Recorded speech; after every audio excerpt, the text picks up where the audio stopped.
চারপাশে তাকালেই এখন শুধু কোরবানির পশুর হাট ডাক। শহরে বসেছে কোরবানির পশুর হাট।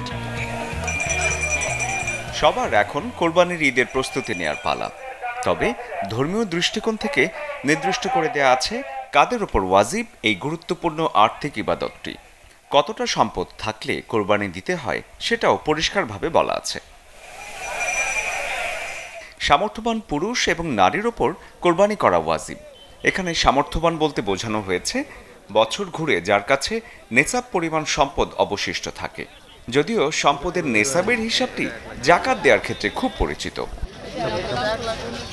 তবে কোরবানি কবুল হওয়ার ক্ষেত্রে সবচেয়ে গুরুত্বপূর্ণ হচ্ছে পশু কেনার টাকায় এক বিন্দু পরিমাণ থাকতে পারবে না অবৈধ উপার্জন। হালাল এবং বৈধ উপায়ে অর্জিত সম্পদ থেকে সামর্থ্য অনুযায়ী খরচ করে কিনতে হবে পশু। সবচেয়ে ভালো হয় নিজ হাতে পালন করা পশু মহান আল্লাহর নামে কোরবানি করা।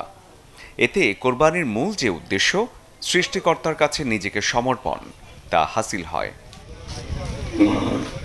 প্রচলিত আছে নারীদের কোরবানি না দিলেও হয়, কিন্তু স্বর্ণ বা রূপার অলংকার অথবা কিছু অলংকার এবং কিছু নগদ অর্থ থাকার কারণে তাদের অনেকের ওপরই কোরবানি ওয়াজিব হয়ে যায়।